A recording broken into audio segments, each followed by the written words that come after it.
Mo kí gbogbo wa ní àyè ibi tí a bá wà. Mo ń wo program kan láìpẹ́ yìí lórí TikTok. Wọ́n pe program yẹn ní bó ṣe ń lọ. Wọ́n gbé arákùnrin kan tí ìwà ìlẹ́kọ̀ọ́ tó wà lára rẹ̀, wọ́n gbé wá sí orí ìkànnì. Ó bẹ̀rẹ̀ sí fẹ́ mọ yẹ̀yẹ́ ọba ìlú títí wa. Kíní kan ni mo kàn fẹ́ wọ́n arákùnrin yìí sí, ó ní wípé ilé ayé ó ti yàtọ̀ síbẹ̀ sí pé o Mr. Doyin Adebowale. Those silly words you are saying, náà ń pè ní Omowe, orí burúkú lẹ lọ rí káàkiri ṣèwé. The most funniest thing náà ni pé gbogbo yín tẹ́ bá ti rí pé bá ti fẹ́ máa make waves káyọ̀ mọ̀ yín, wọn mọ̀ yín ni. And you really want yourself to be known. Ẹ kàn fi pé the only thing tẹ́ kàn ní ṣe ni pé kàn jáde kẹ́pẹ́ fẹ́ búyàn kẹ́kàn pẹ́ fẹ́ ṣe nǹkan anyhow. Sílẹ̀ bàbá ńlá bàbá rẹ̀ ni wọ́n wà ní. Ibi ìlú Ogbomoso ní wàhálà nìkan wà. Kí ló kàn pẹ̀lú yẹn? Must you insult him? Wọ́n rán iníṣẹ́ tá bá bí ẹ̀dá wá s'Ogbomoso kó gbọ́ fẹ́ náwó sí kábíyèsí níbi tí irú àwa yìí bá wà. Tí wọ́n bá bí ẹ̀dá, ó ń sọ lórí program ni bẹ́ẹ̀ máa halẹ̀ ẹ̀ máa rò pé bẹ́ẹ̀ ṣe máa ṣe pẹ̀lú àwọn ọmọ yín ni. Wọ́n wá sọ pé tí wọ́n bá rí ìwò lè dọ̀bálẹ̀ fún kábíyèsí, wọ́n náwó sí kábíyèsí wá sọ fún gbogbo. You Doyin, I'm talking to you Adebowale. What sort of madness ṣe nǹkan tẹ́ lọ rí kà ní ìwé náà nìyẹn? Àkókò bí ni irú yín náà. Gbogbo ẹ̀ tẹ́ ń ṣe program tó bẹ́ẹ̀ mọ ẹ̀ ti mọ orí ẹni tẹ́ ń gbé bọ̀ wá sórí program. Sincerely speaking, ẹ gbọ́dọ̀ mọ irú ta lẹ̀ ń gbé bọ̀ wá sí program. Tí kì í bá ṣe bẹ́ẹ̀, nǹkan tó lè jákòbá fún ẹ̀yin náà ni. Do you think if I have the source and the means of getting how I'm going to get across to Doyin Adebowale, if I don't take him to court, call me bastard? With this is video, it's an insult. Lori Kenny. The best venture you can ever do in this life, the best business you can ever do in this life that will bring you a sound profit is to mind your business.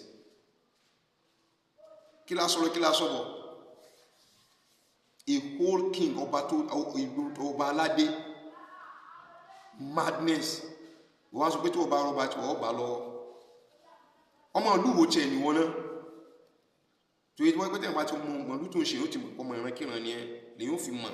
Tàbí pẹ́tẹ́ pé wọ́n tó wà irú àwọn ọmọ àlè tàbí irú àwọn tán kó mọ́ ìlú wọ̀lúwa. Tán sí àwọn Fúlàní wọ̀lúwa. Because tó bá jẹ́ pé ọmọ bíbí ire ni, wọ́n sì ti ní kò ṣe fowó rà. Tó bá jẹ́ pé ọmọ bíbí ire ni, yóò ti mọ̀ pé àwọn tó bá já síwájú yẹn gbọ́dọ̀ regard wọn, not to talk of an institution. Ṣé ààyè ò sí lórí pé ká ṣàpẹ̀lẹ́ fẹ́ sìn wa ni?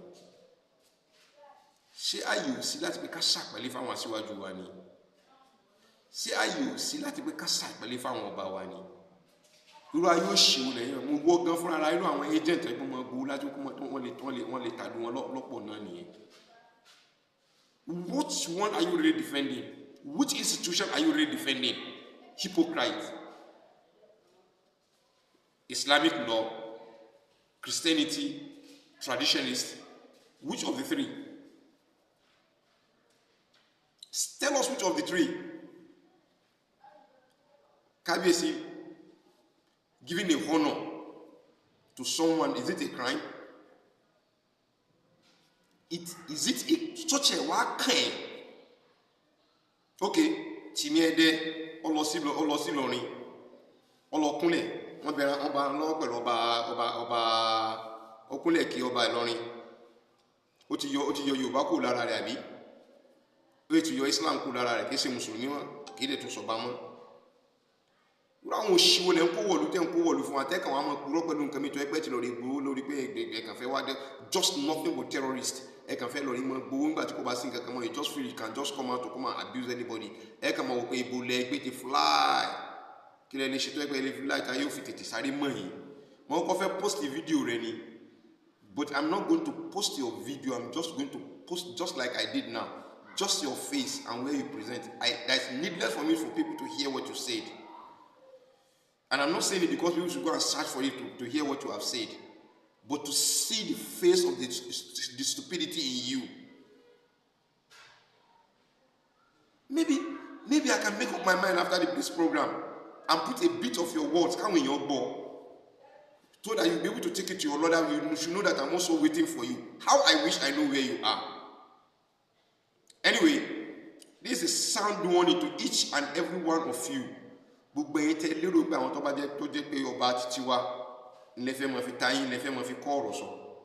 Watch your back.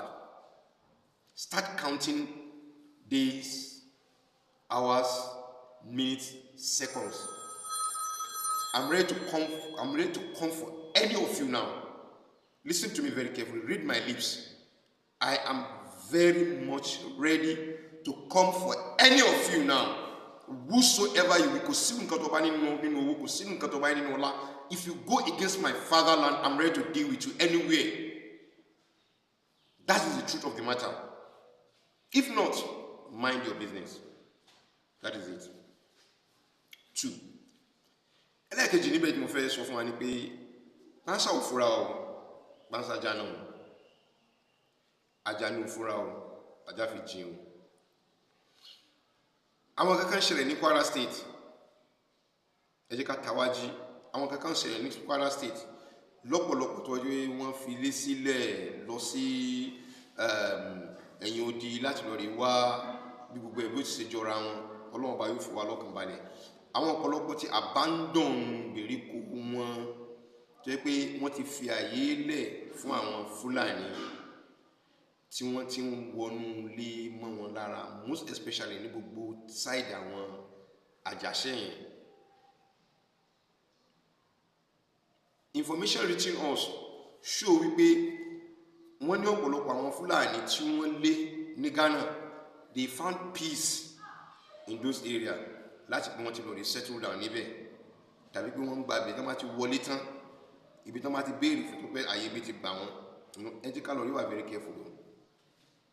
We should be extra careful. Ọ̀rọ̀ ẹ̀sìn kọ́ lélẹ́yìí o, ọ̀rọ̀ àláfíà ara wa ni. Torí if you are even talking of Fulani, wọn ò lẹ́sìn o. I spent numbers of years in the north. Fulani ò lẹ́sìn o. Bí tó bá gbé ti bára rẹ̀ ni, even as a Muslim, yóò ti mọ wọ age of 40 or so kó tó mọ bọ́n ṣe ń ṣàlọ́ aládé pé bọ́n ṣe ń kírun. Àwọn tẹ́ ẹ máa lérò pé máa pè ní Fulani, ẹ máa discover pé they are Hausa Fulanis. Wọ́n fẹ́ wọn wọnú ara interwove ni. Wọ́n dàpọ̀ bí barista bí Dr. Dàpọ̀ ta nínú Ogbomoso. Tọ́lọ́wọ́n bá jọba wa tàrí òun náà dànù láìpẹ́ yìí. Wọ́n dàpọ̀ ni o. But the typical Fulani tó yẹ pé nomadic ni wọ́n. Tó jẹ́ pé tó value màálù rẹ̀ ju ẹ̀mí èèyàn lọ. Wọ́n mind tí ń jẹ́ sìn. So ẹ má attach wọn mọ́ Islam, àbí attach wọn mọ́ Christianity, àbí attach wọn mọ́ traditionalists. They are more or less like free thinkers. They are just thinkers, free thinkers. Into ọlọ́wọ́n bá sọ pé kàn ṣe ni wọ́n ṣe, tó bá ní wọ́n ṣe nìyẹn. So wọ́n value ẹranko tó ń di kalẹ̀ káàkiri ju èèyàn lọ. So àwọn tí Ọlọ́run bá ní kó wọ́jà fídíò yìí kó dé ọ̀dọ̀ wọn, ẹ jẹ́ ká wo ẹgbẹ̀gbẹ̀ wa, ká wo ọ̀tún, ká wo sí wa pẹ̀lú àwọn Fúlàní ẹ̀tà tí wọ́n wọlé láti Ghana nìsín. Ẹ ká lọ rí wà very very careful. Ẹ jẹ́ ká lọ rí sọ ara wa gidi gan. Ẹ má wo níwò ọ̀rọ̀ ẹ̀sìn, ẹ má wo níwò ọ̀rọ̀ èdè. Tó bá ṣe tó bá bẹ́ẹ̀lẹ̀ tán gbà igi dá ẹyẹ fò ní wọ́n ti dá wàhálà rẹ̀ sínú ìlú ni. Ṣùgbọ́n nídìí èyí, ẹ jẹ́ ká lọ rí wà very careful pẹ̀lú ká wọ́rọ̀ àwọn tá máa ń kó mọ́ra. Pẹ̀lú situation ní tí ọ̀rọ̀ Nàìjíríà ti ń bára rẹ̀ lọ nísìn. Kọ́lọ́run bá kó fi aláyà balẹ̀ ní Nàìjíríà, kó fi wá balẹ̀ nílẹ̀ Yorùbá. Ìlú Ogbomoso, Ọlọ́run má jẹ́ ká rí láburú. But àwọn kan tó fẹ́ warn wa for the last time, ẹ má lérò pé torí àwọn nǹkan kan tẹ́ ti ń ṣẹlẹ̀ nílùú Ogbomoso kẹ́ feel wípé ó ti di opportunity fún yín láti pé kọ́ pé tẹ́ bá fẹ́ wàtọ́ sí wa lára. We will not take it lightly with you. We will not take it lightly with you. So Mr. Doyin, wọ́n pè ní Omowe, ọpọlọ rẹ̀ dá ọpọlọ rẹ̀ ó sùn. Orin ní ibẹ̀ gbé kaná. Coming to the social media, wọ́n á fi ìpè ọba àlàyé kan ni wọ́n lè kódà kọ́ ẹ̀kọ́ bá gbèríko kan ní ẹnu lọ gbá láti because of ọ̀fẹ́ useless the way you are saying kí tí wọ́n bá lọ́gbà tí wọ́n bá lọ́wọ́ báyìí. Anyway, I need not to repeat myself, but I'm really telling you, watch your back. If I know how to get you, I will take it up with you. I will take you to court for putting your nose on what does not concern you. But people can feel you can just come and insult somebody anyhow. You can sukoji. You don't follow me. I stand the chance of doing that to you. I don't know you from Adam. Most of us don't know you. You cannot just wake up in a day and you just feel you just want to come and insult my own king. Oba Alutitemi. You are messing up yourself. I won't take it lightly with you. Ẹ̀yin bó ṣe ń lọ, ẹ pé o kó retract ẹ o. Torí pé ẹ̀yin gan náà padà jọba àbí ìjọba débẹ̀ torí ẹ̀ mọ̀ jẹ́lẹ̀rì fún wa pẹ̀lú tape yín. Lẹ́gbẹ̀ẹ́ bá dáde ṣe yín lẹ̀ láti wípé kẹwàá máa fi mọ ẹ̀yẹ àwọn traditions wọn ni. Àwọn traditional institution wa tó ẹgbẹ́ bá dáde láti pé àwọn ìbílẹ̀ ti wa ilẹ̀ àárín Yorùbá lẹ́yìn fẹ́ mọ̀ fi stídò tí ilẹ̀ fẹ́ mọ̀ fi dàrú. Torí ẹ mọ̀ ẹ ti jọ rẹ́rìn ọ̀rọ̀ yóò tẹ́ ti jọ sọ́ láàrin ara ẹgbẹ́ mọ́ wọlé tí wọ́n bá ti dé studio gbé mílíọ̀nù máa fún ilé sí ọ̀rọ̀ báyìí. Àbí wọ́n interview àwa gan ni ìbáwọn náà mọ̀ carry our programs on the air. Tí ẹ bá ṣe pé tí wọ́n máa ń ṣe fún ara mi personally tí wọ́n máa ń ṣe fún ara mi we need to ask ourselves máa bí báyìí tí wọ́n get cheaper in. So we are not new to it. Program wo ṣe lọ please for now. À ń sì ń bẹ kọ́kọ́ ń bẹ̀yìn lọ́wọ́ nítorí báwa ti ṣe mọ̀ ṣe ní àkọ́kọ́ bẹ̀yìn síwájú mi tẹ́ bá wá kọ̀ we give it out to you in big time kẹ́ mọ́ rò pa àmọ́ búra wa tó pé kẹ́lẹ́ bá mọ́ kẹ́ mọ́ ní followership lórí TikTok ní àwọn ní time fún yẹn we only pick you then we just go there á lórí mọ́ Soun court pẹ̀lú yín. ẹ ń sọ nípa ọ̀rọ̀ Ògbómọ̀ṣọ́ ẹ má jẹ́ ká máa tiẹ̀ máa ṣẹ́gi wọn lọ́ba lÓgbómọ̀ṣọ́ gbogbo ẹni mo fi sọ. Kí ló dé ọba wà lórí mi. wọn ní ọba ní Ògbómọ̀ṣọ́. Kí ló dé. èmi ò fẹ́ bẹnu àtẹ́lù wọn pé jẹ́mi bẹ̀ wọ́n ló upgrade wọn. wọn dádé l'Ògbómọ̀ṣọ́. jẹ́mi bẹ̀ wọ́n ló upgrade wọn upgraded ọba ní Ìkíní Ṣọ̀ún. Ọ̀ṣọ̀ún jẹ́ high chief Aláàfin Ọ̀yọ́ ní Ṣọ̀ún. Ìtàn nìyẹn kì í ṣe pé èèyàn ń bẹnu àtẹ́lù pé ó dẹ̀ ti wá ń ṣẹlẹ̀ pẹ̀lú bóyá jẹ́ high chief Aláàfin Ọ̀yọ́ tó. Gbogbo àwọn láti ayé ìgbà Ṣọ̀ún Ògúnlọ́lá àwọn tó tún jẹ ń bẹ̀ àwọn oníṣẹ̀ṣe ló ní Ògbómọ̀ṣọ́.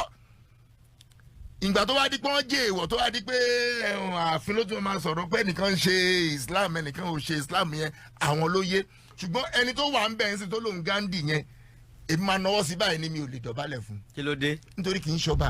Báwo. Èèyàn tó kúnlẹ̀ síwájú arákùnrin Ìjẹ̀ṣà yìí Ìjẹ̀ṣà tó wà lẹ́sprẹ́sì jẹ́ pé yẹn ló gbádé lé lórí adé ẹ̀gún ló dé kì í ṣadé ọba arákùnrin tó lóhun ẹ ṣe sùúrù. adé ọba mọ̀ ni wọ́n gbélé wọn lórí ẹ mọ́. Jésù dádé ni ìgbà tí yàn ní Jésù lòun ń ṣe ẹ má jẹ́ apara tọ́ra jẹ ṣé mo wá sórí ètò.